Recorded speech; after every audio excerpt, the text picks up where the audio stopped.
And good morning, everyone. Welcome. This is the Early Education and Care Provider Capital Grant Program information session for for-profit centers. So it's a small grant round. And we are excited by the number of folks, about 125 almost. So we're excited that you all are joining us this morning to learn more about this program. So we are co-managing this program with EEC, and this is the first time that grant funds are available for for-profit center-based organizations that are planning capital projects. So just a few logistics before we get started. All of you are on mute. If you're not, we hope that you could put yourselves on mute simply because there are so many of you and we want to make sure that folks are able to hear the presentation, but we also want to hear from you. Certainly, we want to hear from you. And so we're hoping that any questions that you have, that you could add them to the chat at the bottom of your screen. We will answer questions throughout the presentation through chat, and also maybe answer some of your questions through the presentation itself. But at the end of the presentation, we will leave hopefully 15 minutes for a live question and answer session. So we just want to make sure that we hear from you. Also to let you know that there will be a period of time when you can submit written questions to us, and we will have those posted, and we'll get those dates to you a little later in the session. So also, we'd like to just note that these grants are for-profit center-based organizations only. We saw that some family childcare providers had registered for the session, so we wanted to let you know up front that family childcare providers are not eligible for this capital pot of money, unfortunately. And that EEC is working with the family childcare community on another pot of funding to generate information about the needs of the family childcare community. So that's really exciting and new for this year as well. So hopefully folks were on that call yesterday. In addition, this year, there is a separate grant round open to nonprofit centers. So if you are a nonprofit center, this webinar does not apply to you, but please watch the webinars that we had on Tuesday. And you can find that link through Combis as well. Okay, so this funding was made possible from the fiscal 24 state budget.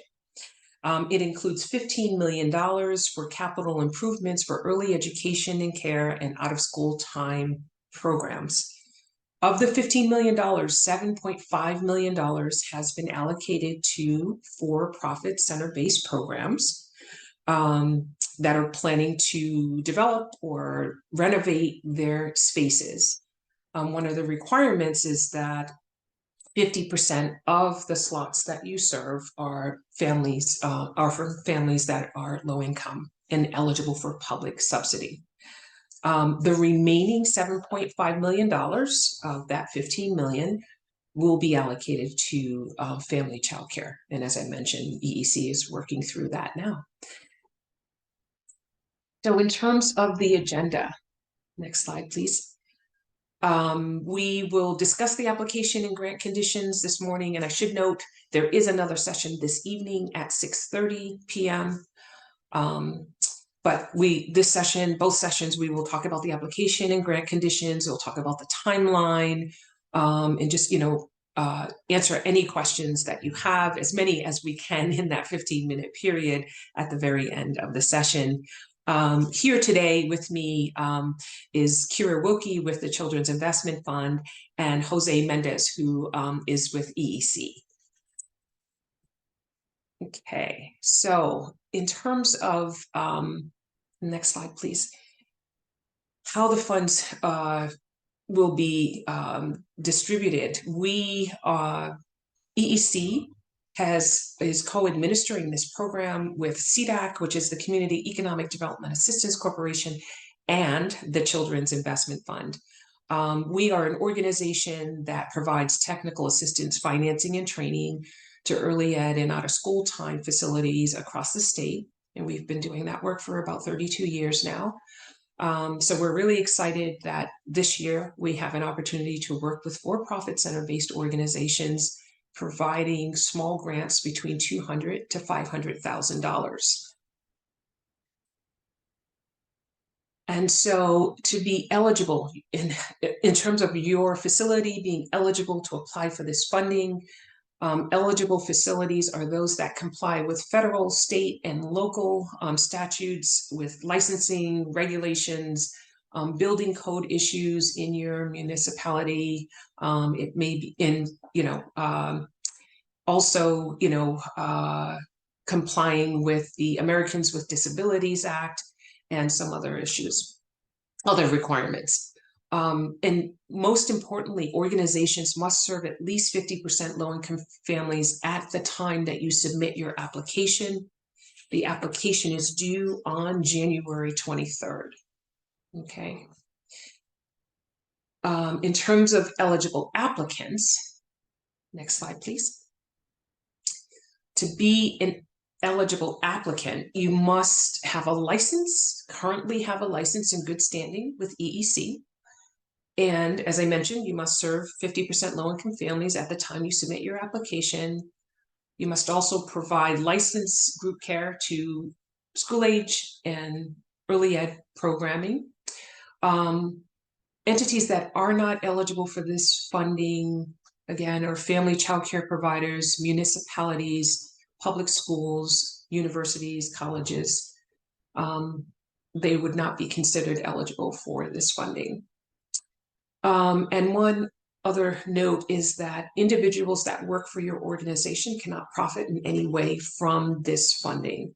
So if you have a staff person who is an architect and would like to help you with your project and designing it, that person cannot be a staff person and your architect. So that's how when we note that you cannot benefit from the program, profit from the program in any way, this funding cannot pay that staff person for that work. Okay, so eligible facilities. So site control is a requirement. So it's important that you have one of two things. Either you own your building and you demonstrate that by submitting a copy of the deed with your application, or you're leasing the space. And if you're leasing the space, the lease term has to be no less than 5 years. We hope that it's more than 5 years in your space. And if you lease the building from a municipality, the lease term needs to be at least 5 years again, but also that space needs to be dedicated space for your program. Okay, if you're leasing in a municipal building, it needs to be dedicated space. In terms of obligations, so the grant agreement will have language and a document that's called the land use obligation. And simply, it means that this is a document that simply ensures that the space that you're leasing or that you own will continue to be and continue to operate as early ed or out of school time space for the term of 5 years. So that is a document that all grantees that are awarded funding will have to execute. And then there are conditions under which the obligation could be released if your property is foreclosed on, if you complete the grant term. So, after 5 years, then that land use obligation is no longer in effect. EEC could consent to releasing that obligation, and if we were to recapture the funding. And so we do have recapture provisions. Next slide, please. If for any reason the grantee fails to meet the terms of the grant, then there would be, the funds would be recaptured. And next slide, please, based on the schedule here. So we've just outlined the terms of the recapture. As the years go by, it decreases. Okay. All right. So in terms of keynotes, so the program is focused on projects that are addressing health and safety issues, emergency repairs like roof replacement, security upgrades, bathrooms and classrooms, things of that nature. We are most interested in projects that are in the earlier stages of development. So if your site, the project that you're planning to apply for, if it is fully complete, so 100% complete at the time that you are planning to apply for this funding, then that project would not be eligible to apply. All right. And also organizations, excuse me, thank you. We would like to help by providing technical assistance. So that's another reason that organizations can't have, shouldn't submit applications for complete projects, because we would not be able to provide the feedback that we do on your project after it is awarded funding. And one other thing is that this year, or this round, I should say, applicants can apply for multiple sites. So if you are a program that has a site in Boston and Worcester and somewhere else, you can apply for all sites, but you must submit one application for each site. And that one application, in terms of the amount of funding that's available, that we're offering this round, the applications have to be at least $200,000 in a request and a maximum of $500,000. And so the program can pay for the entire cost of your project. So if your project cost is $500,000, then we expect that you will submit an application requesting $500,000. If your project cost is $550,000, then we would ask that you demonstrate in your application how the additional funding will be supported, whether that additional $50,000 of that $550,000 project, it will be paid through equity that you have. There may be a loan that you are seeking, or a foundation grant that you've received, but we would need you to demonstrate that in the application at the time that you apply. If you've completed construction, your work is done, then you would be eligible to apply for this funding. But if a portion of your project is complete, so it's, say, you were planning to do a renovation project that included classroom renovation and adding bathrooms to the classroom. You renovated the classroom but had not done the addition of the restrooms. Then we ask that you submit invoices. We can't hear Teresa. Sorry, one second. We can't hear. Yeah, no worries. Yes, we're hearing another interpretation, not English. Yeah, thank you. Firmo, you are speaking in the English room instead of the Portuguese room. If you could switch that would be helpful. Sorry, Teresa. Can we back up too, because we missed this whole slide? Sure. Oh, no problem. No problem. Yeah, sure. Thank you. Yeah. No, thank you for letting us know. All set? Mm-hmm. Okay, great. Yeah, no problem. So in terms of the range of grants is between $200,000 and $500,000, and the program can support the entire cost of your project. If your project cost is $500,000, if it's $400,000, then we expect that you will submit an application requesting that amount. If your project cost is about $550,000, then we expect that for that $50,000, you will identify the source of funding that would support the gap in financing that you have. So it could be that you have equity, or you are taking out a loan, or you are receiving a grant, and you can demonstrate that you have that financing in place at the time that you submit the application. I was just mentioning again that organizations that where your project is 100% complete cannot apply for this funding. You would be ineligible. But if a component of your project has been done. So a portion of, so 30% of the project is complete. It was a whole, renovation of your site, but you need additional funding to continue.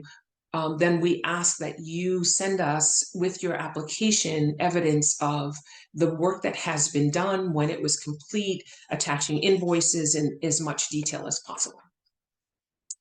Next slide, please. Thank you. So project readiness is key to being funded. It's really important. So we are looking at projects that can complete a full financial closing and start construction by March of 2025. So the way we are looking at that is that between December, when you submit your January, when you submit your application, we have a review period of about 6 months. So awards announcements are not likely to be made until July of 2024, next year. And then 8 to 9 months after that, we would expect, like during that 8 months, that you are working with us on the conditions of your grant. And there is a legal closing that happens for these grants as well. And so that would be what we mean by a full financial closing, and then that you would start construction by March of 2025. You could start construction, sooner than that after you receive your grant, as long as we have closed and you've met all the conditions of the grant. So if your project, so in terms of, and we talked about any additional funding that must be in place at the time of your application, which is January 23rd, that you should demonstrate that in your application. In terms of complex projects, when we talk about complex projects, we mean anything that involves significant construction, and you would need to hire, where you're hiring an architect or a heating, ventilation, and air conditioning engineer because you are adding restrooms or moving walls. We expect that you would have a team in place that's working with you now, and that your application would be informed by that professional's feasibility of the project that you are planning to apply for. And that will help you to be more competitive if you have all of that in place when you apply. So there are 6 categories in terms of grant uses. And so this is not an exhaustive list. So I should point that out. You don't have to, look at each one of these bullets and decide where you fit. This is just giving you some examples of projects that we actually have funded over the past 3 years of this program. And so for playgrounds, you might be replacing, the mulch with poured in place surfacing. That would be an eligible use. For air quality, you may need to replace windows in your building because they're old and drafty, or they don't open, and you want to replace them with, windows that are operable.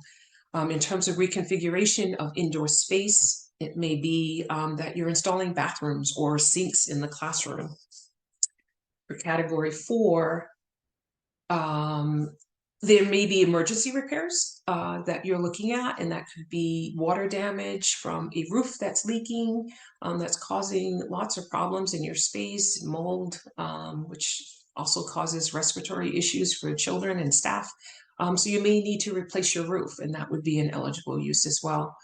I should note here that it says under category 4, information technology upgrades or purchases would not be considered. And so there we are referring to purchases of laptops and iPads and computers, things of that nature. So the funding cannot be used to purchase those things. Under category 5, physical environment modification. So we've had projects that replace or are trying to get back online their elevator, or adding a mobility ramp on the outside of their building.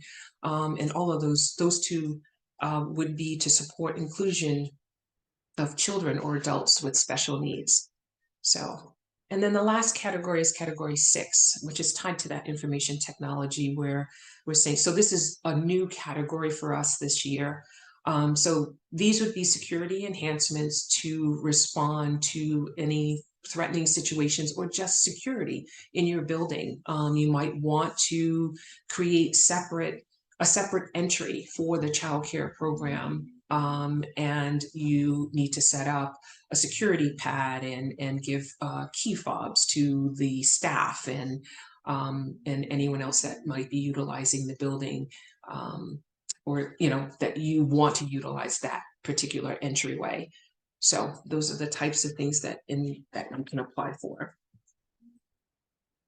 And then the grant timetable and disbursement. So funds will be dispersed after you close on the grant. So if, again, award announcements are made in July of 2024, then we will work with you on the conditions that are outlined in the conditional award letter that you receive. The funds will be reimbursed, will be dispersed on a reimbursement basis. And so we are, our hope is to work as closely as possible with you so that as you begin to start construction and you've closed with our legal attorney and your legal attorney, right? So both will be required. That's the legal financial closing that happens. And I should point out, in terms of the two attorneys, it should be a legal attorney for the EEC PCG grant, and then your legal attorney.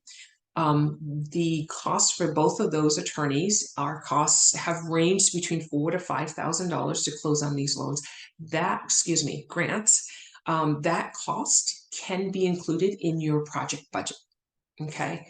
And the cost for your attorney can be in that project budget. So if you have a budget of $500,000, $5,000 of it should have a line item for legal costs for the EEC PCG attorney, and then probably another $5,000 for your organization's attorney. If you are doing construction, then we would assume that you need the help of a construction manager. And so the expense of that construction manager is an eligible cost in your budget as well. So we would hope to see a line item in your budget for that cost. And in terms of, and I think one last thing on that, just in terms of the timing, so it would be the July announcement, and then you were working through that 8-month period with us, with our team, the CIF team, on meeting the conditions of your award. And then once that financial closing has happened, then we will work with you on, dispersing funds as the construction takes place.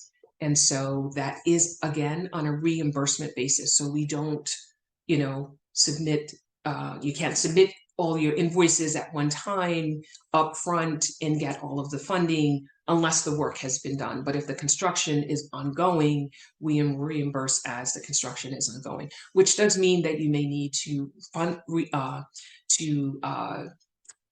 pay for those costs up front, which we know can be a hardship. And so again, that timing we would work with you on. Okay, thank you. And so I will turn it over to Kira. Great, thanks, Teresa. I'm just gonna add myself here. So just one last note, Teresa talked about a team in place for your project. And so your application would be more competitive if you had a qualified team helping you and working with you on your project. So depending on the project's complexity, this may include an architect, an engineer who may be looking at your HVAC system, the attorney, which Teresa talked about in terms of this grant closing, which is a very unique piece about this grant, and our construction manager. So just to give an example, if you are reconfiguring classrooms and you're moving walls and you're redoing bathrooms within the classroom, we do ask for at least one estimate as part of your application, but it wouldn't be enough just to have an estimate from a contractor. We would ideally want to see that an architect came out, took a look at the classrooms, made what's called sort of a conceptual plan for the classroom and the work that's going to be done. That would put you in a much more competitive space than just to have a contractor come out and give you an estimate.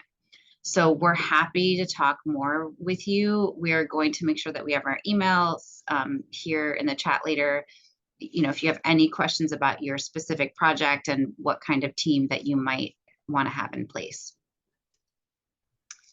So before I go to the application process, I just want to pause here for a minute and make sure that we just say again that this grant program is for for-profit centers. So if you are a family childcare provider or a nonprofit center, this particular set of funding is not eligible to you. You're more than welcome to stay on and listen, especially the nonprofit centers. Some of this is somewhat similar, but we would encourage you, if you're a nonprofit, to listen to the webinars that we had on Tuesday. Those will be posted on Combise soon. And if you're a family childcare provider, EEC is working on more information about capital funding opportunities for you. So I just wanted to say that again. The other thing is that thank you for your great questions. We've been following them. We're going to try to get to them soon. We only have a few more slides left. They're all very helpful, and we'll make sure that we spend time on them. In particular, I know a lot of you have questions about the 50% low income threshold. And so I will get to that soon, and we'll try to make sure. I'm sorry that we didn't have that earlier in the presentation. So let's just talk a little bit about the application process. We really encourage you to look very closely at the documents that are posted on Combise. There are several documents. It outlines a lot of this eligibility criteria. There's also a checklist that goes through all the documents that need to be submitted with the application. There are quite a number of documents. And the deadline is January 23rd by the end of the evening. These will be electronically emailed. There's no like application portal online. It's going to be emails to an EEC address. And then we at Children's Investment Fund will work with EEC to review the applications. So again, we want you to just really look through all the materials. Please reach out to us if you have any doubt about your eligibility, because we would hate for you to do all of the work of the application and then it turns out you're not eligible. We will answer questions today. We also have another session tonight, and we're going to be compiling all these questions into a document, like a Q&A document that we're going to post on Combise. So you can also send questions to this email right here, eecpcg@mass.gov. By December 7th, it's the cutoff for it to be included in a master document of Q&A that we're going to repost onto Combise on December 21st. And then, as it says here, number 5, you are emailing your application attachments and documents to that EEC email. Please make sure you label your emails like 1 of 3, 2 of 3, and 3 of 3 to make sure that we got everything. There's nothing else that you have to mail at all. If you, in fact, if you mail, like snail mail your application, we won't get it or consider it eligible. And then just make sure that your emails are going through and not bouncing back. Sometimes with the size, you would need to send several emails or even maybe set up sometimes a Dropbox if the files are really large. And then if you're deemed eligible and we have everything, folks that will be moving on to being deemed eligible will have a virtual, what we call a virtual site visit, which is a virtual meeting that we'll do to talk through the proposal with you and your team. And so it's about an hour that we do with everyone that moves forward. The next slide is just a snapshot of the scoring that we do. We look very strategically at certain aspects of your proposals.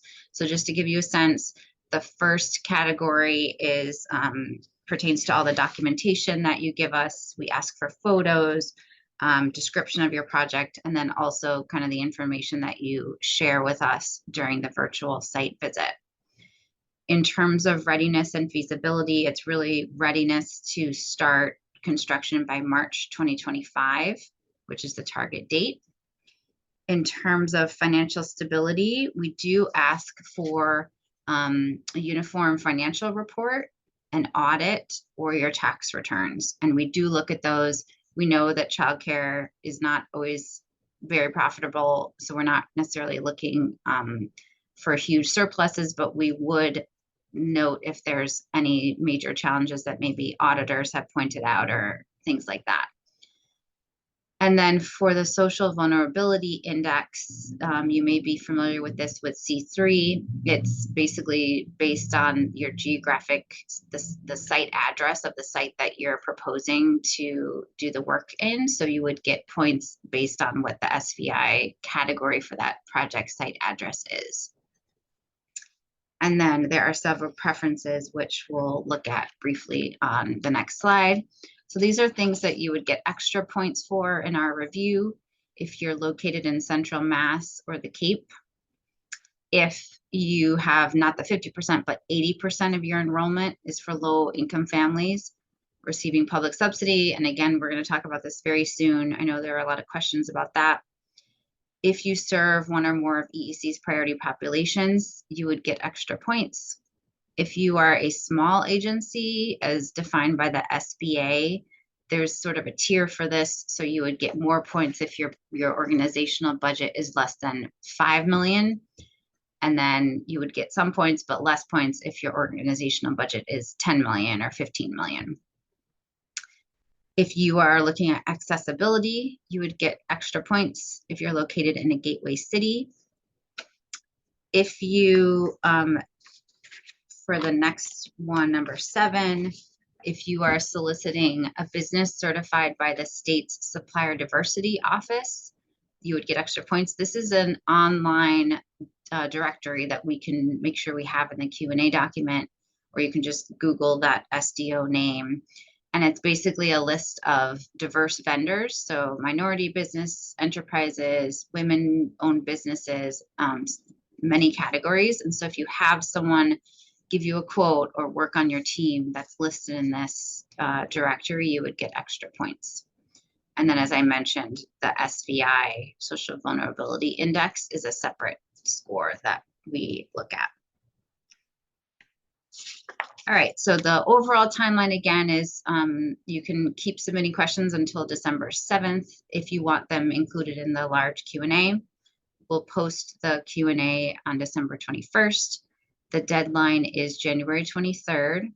Our review includes these virtual site visits, and then the target for announcing the award is July 2024. It does take some time because it goes through Executive Office of Education, the Governor's Office, and so there is some time before you would hear. And then after that point, for if you're awarded, we regroup with you, we see what needs to be collected in terms of documentation. We work on that grant closing and then start construction or start to reimburse. And the target for that is March 2025. All right, so just a few more slides. These are just screenshots of some of the application materials. These are the spreadsheets. So in Combase, you'll see there's a narrative, and then there's an Excel sheet that's called application spreadsheets. And there are 3 tabs. So we just wanted to show you the tabs, and you can feel free to reach out to us anytime if you have questions about these. But the first one is what we say development budget, which is the budget for all of the construction pieces or equipment that you are planning to apply for. So it follows the categories that Teresa went over, categories 1, 2, 3, all the way to I think 6 or 7. So you would put in the estimated costs, whether it's completed or to be completed. And then the pink cells auto sum, auto calculate in Excel. And then the second tab is a more comprehensive budget. So it's not just the construction or equipment. You have that on the left-hand side where it says hard costs, the construction. We really encourage you to add a construction contingency. So that's 10 to 15%. You can just do a calculation based on the estimated construction just to give you a buffer in case costs increase and other things. And then you also include what we call soft costs. So these are consultant costs for an architect, for a project manager, those legal costs that we talked about. So it's not just an estimate that you might get from a contractor. It's thinking about these larger costs that you need to figure in. And then on the right-hand side are sources. So if you are requesting 200,000, for example, you would just put, maybe this grant is going to pay for all of that, and you would just put 200,000 as your EEC PCG request. If your project is 600,000, maybe you put 500,000 under that request, but then 100,000 in foundation grants. So that gives you and all of us a sense of what you're thinking in terms of how much the total would cost and how it would be covered. All right, so finally to enrollment and the subsidy question. So this is the enrollment chart that we ask that you fill out at the time of the application, so January 2024.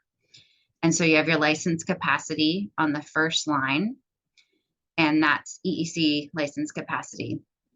And then if you have public subsidies funded by EEC, like a voucher or a contracted slot, that would go under line 2. If you have what some people call discounted slots, which is your organization sort of discounts tuition, you could put that under line 3, and then private pay is line 4. So this gives a snapshot overall of how many kids you're currently enrolling at the time of the application. And again, the pink cells auto sum and auto calculate. So as part of that previous chart, if you have over half of your enrollment are children with EEC vouchers, for example, that's great. That's the easiest way to say that you're serving that 50% threshold. It's not limited just to EEC vouchers, however. It's a broader, when we say eligible for public subsidy, it could be EEC vouchers, but it can also be a host of other things that are listed on this page and in that Excel application spreadsheets. So TAFDCs, these bullets list them, SSI, SNAP, WIC, claiming an earned income tax credit, homeless families. So what you would do if you don't have an easy 50% from vouchers is that you would survey. You need to survey your families, and we, would not want to see any of that personal or family income information or anything, but it would be a survey that says, is your family receiving any of these?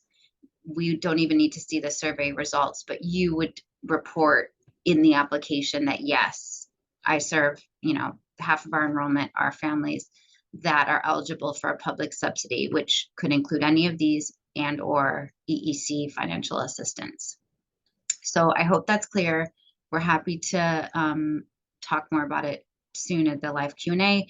Last slide is our email addresses. Our Children's Investment Fund team email is first if you have questions about sort of the development aspects of your project. The second email is more for eligibility questions, other things about the program. You could email us both if you're not sure. And again, we are saving the chat. We're going to compile all these questions. We know that this is a lot of information. This is the first time that we've ever been able to provide capital funding to for-profits. So we're excited. Thank you for hanging in there with us about all of these details. Since this is state money, there's a lot of eligibility and details associated with this project. So I'm going to turn over to Bree, who's going to help us with the Q&A. Hi, everyone. I'm Bree Horwitz with the Children's Investment Fund. Thank you so much for your questions. A lot of them were about eligibility as it relates to timing. So I am going to start there with questions. Let's see. So there were several questions about projects that were already in development. They were in construction now, or they would start construction. Teresa, can you please walk us through the timeline again in terms of application and when applicants can start work and what the guidelines are around that? Yeah, so applications are due January 23rd. At the time that you submit your application, your project cannot be 100% complete meaning construction is done, you're in the space, and you are submitting an application for reimbursement of that work that has been done. So that would be an ineligible project. If at the time of application on January 23rd, 40% of your project is complete, and there's still work to be done, and the request to pay for that work would be through this grant, but your work will be done before the grant awards are announced, right? So if you're submitting in January, you're 40% complete, your work will be done in June, and award announcements are made in July. We would still encourage you to apply. The way that we look at projects is when we receive the application, we have a team of professionals as well on our side. So we have an architect, an HVAC, a heating, ventilation, and air conditioning engineer, and construction reviewers that will attend the virtual site visit. So for every project, there will be a virtual site visit that's 50 minutes long. And so at that site visit, depending on the level of work that you're doing, we will invite possibly our architect, HVAC consultant, and construction reviewer to attend that virtual site visit with your team, with your architect, your HVAC consultant, your construction reviewer, and anyone else on your team, to help us understand your project. If during that time at that site visit, there are concerns that are raised about the project, could be any number of things that, the back and forth might happen between the two architects, yours and ours, or our reviewer, our project manager may have some questions about some things that you stated in the application. If those things are not resolved, right, because at the time of the site visit, we are able to receive new information from you, but we can't take any new paper. So if your architectural plans were advanced between January and March, by the time we have the site visits with you, we cannot accept that paperwork, right? But we can hear from you, and you can explain to us during that virtual site visit over Zoom, what changes were made with your project. So all of that is, again, getting back to this opportunity for us to help give you some feedback on what we're seeing in terms of quality requirements that we look at, and what the high quality elements are of a space. And so if you move along after that site visit to continue construction and it's complete in June and we make announcements in July, what we are considering is the level of concern that we may have had about some of the issues that were raised at the site visit, and if those things were resolved because we brought them up as issues. So it's a really, we're sort of trying to figure out, just based on the application that we have and the new information we might have at the site visit, where your project stands, and if there are things that would have been helpful for us to provide some technical assistance on, but yet the project is done by the time we make the award. So all of that to say that I would encourage you to apply. I think it's, this is a great opportunity that we have with for-profit center-based organizations. And if you are just demonstrate in your application exactly where you are, and the site visit is, heavily informed with any changes and all responses to our questions, then I think you would continue to be competitive. So I hope that answers the question. I saw that there were a number of folks asking a question about timing and how we look at things. Great, thank you, Teresa. There were a number of questions about eligibility and also how to apply for this specific grant. So we have a question that many folks have asked. We have multiple sites. Are we eligible to apply for each site? And if so, can each site apply for between $200,000 to $500,000, or is it a cumulative total? No, it's this individual application for each site, and each site is eligible to apply for between 200 and 500,000. So if you have 3 sites and you're requesting 500,000 for each site, that would be $1.5 million that you're requesting, right? As an organization, but 500,000 for each site. Yes.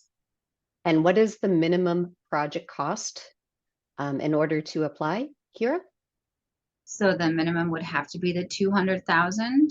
So you would need to show that you anticipate spending that amount at least in that one particular site. So you could not, just to be clear, you could not say, I'm going to spend 50,000 at this site, 100,000. It's really just one site, and it has to be at least 200,000. And if you would like to talk through that with us, maybe there's other work that you might not be thinking of. We always encourage you to have someone, maybe like an architect, come out and look at your space to maybe suggest some things to get to that number, but it would have to be at least 200,000. Great, thank you. And can the can the funds be used to buy property? Teresa? No, the funds cannot be used for acquisition of property. You have to, so site control is important, leasing or owning the space at the time that you apply. Great, thank you. We received a question about 2 buildings side by side. Are they considered to be one site, or if you have a playground next door, how does that work? Teresa? So 2 buildings side by side and both serve the same population, and there's one license for both buildings, or I think It there's was more not information. defined. Yeah, this was Sharon Romano's question. Sure. Um, 2 licenses. Okay. Okay. All right. So in 2 separate addresses. It's not like licensed for school age at one and early ed, but it's the same address, same program. If Sharon is on and she wants to, Sharon, can you? You could come off mute if you would you like. could come off mute. Yeah, you. Let us give us a little more information. I Hi, think can you was hear me? another question. Yes, Yes. we can. Yeah. So I have 2 essentially different sites that are side by side, and they're 2 separate licenses. I would love for them to be considered one license, but I'm not allowed to do that because they are 2 separate addresses. One is 20 and one is 24 of the same street, but they're side by side and they share a driveway in the backyard. Okay. And you consider it one program though? I consider it one program. However, I Okay. have 2 separate licenses for one for each building. Gotcha. Okay. So we would see that as one program as well. And so if it's spread between 2 different buildings, that's okay. But again, the minimum grant would need to be 200, maximum 500 for that one site. Thank you so much. Sure. Thank you. Great, excellent. And there was a question about whether for-profit agencies are also eligible for the larger grant round that will be announced later this year. Teresa, would for-profit agencies be eligible to apply? So for-profits are not eligible to apply to the EEOSD, the Early Education and Out of School Time Capital Fund. That program legislatively was created for nonprofit center-based programs only. So unfortunately, you would not be able to apply for that funding. Okay, Teresa, I'm sorry, Kira. If our full-time year-round paid facilities staff are licensed plumbers and electricians, can their time be charged to the grant? That's a great question. I think we might want to talk a little bit more with you to think that through. So we do look at, in terms of what your internal capacity is, in terms of a project manager, a facilities director. And sometimes there is sort of an overhead piece of that time. But I think we'd have to think through that. As we mentioned, these are state funds, and we would want to make sure that no staff member is financially benefiting from the grant. So that's the conflict of interest piece that we would want to talk more about. So I would suggest emailing us separately. Great. We have a question from Kelsey. We offer free childcare to our own teachers. Do their slots count within the number of eligible slots?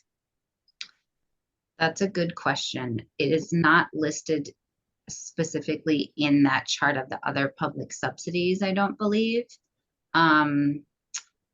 So we'd have to double check and get back to you on that and put that in the Q&A.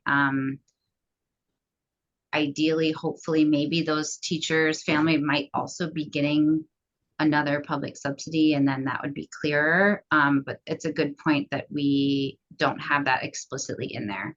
So we will look into that. Okay, we have time for a couple of more questions. Teresa, if a program has part-time slots, how do they complete the enrollment charts to reflect that? Yeah, we expect part-time slots to be considered one slot. So each part-time slot is one slot. Does that Great. answer the question? I hope. Yes, Okay. I believe it does. And Kira, can you outline again what attachments they need to submit as part of the application? Yep. So there is an application checklist on Combis that goes through all of the documents. And so just as an overview, you need to submit a copy of your valid license with EEC. And again, just remember, this is all for one particular site per application. So the license for that site. One thing that I actually want to highlight is that on the checklist, it reminds you that your site must have year-round early ed, full day, and year-round early ed. So if you're only 8 months a year or something, you wouldn't be eligible. I wanted to make sure that we pointed that out. And if you have only out of school time, it would have to be also year-round in the sense that you would have summer programming. In terms of other documents, we talked about having at least one financial form of documentation, which is a uniform financial report, an audit, or a tax return. We ask for your current year-to-date financials and operating budget. We ask for cost, at least one cost estimate, conceptual plans, photos of your project. So all of that is listed in the application checklist, and please be sure to review that. And I know that it's almost noon. I think we are happy to stay on a little bit longer, and just a reminder that we're gonna make sure we save the chat, have all of the answers addressed in the Q&A, and please follow up with us if you need to chat more. I think there's time for one more question, and that concerns how to document the low income slots. There was a lot of question about what do you need to collect on financial aid, and how do you demonstrate that a family meets the low income requirement? So Kira, may I ask how organizations can track that? Yep. So as we mentioned, the easiest is to do a survey of your families now in December, and have them report to you if they're receiving one of those public subsidies that we mentioned. They are listed in the application spreadsheets. It includes WIC, SNAP, TAFDC. I think it says on the wait list for an EEC voucher. So you would ask them if they are receiving any of that. It can be anonymous in the sense that we don't need to see that data. You don't need to collect any, sensitive income information, but you would ask them if they qualify and look at your overall enrollment and see if there are a number of families that equal 50% of your enrollment. So that's what we would suggest. Great, thank you. And one more question about the lease length. If you could please explain how long the leases need to be if they lease their property? So the lease length is 5 years, whether they lease from a municipality or a private landlord, the maximum term. And so we look at that as being coterminous with the grant. So the grant agreement that you're signing is a 5-year grant agreement, which means that land use obligation that I mentioned earlier is also a document that you're signing that ensures that the space will be used as childcare space. 3 sites. And from what they're saying, you have to apply for each site. Sorry. Hi, I'm sorry. Can someone mute, please? Thank you. Thank you. So yes, so that land use obligation would just ensure that the space is used as childcare for a 5-year period of time. So that would be the term. And Bree, I see that And Kathy, yeah. So Kathy, can you come live with a Yes. question? Thank you. I Yeah. just wanted to get this in. So we have centers that meet the qualifications for the grant, but we're looking to purchase a new center that's not yet licensed. Is that eligible for the grant funds?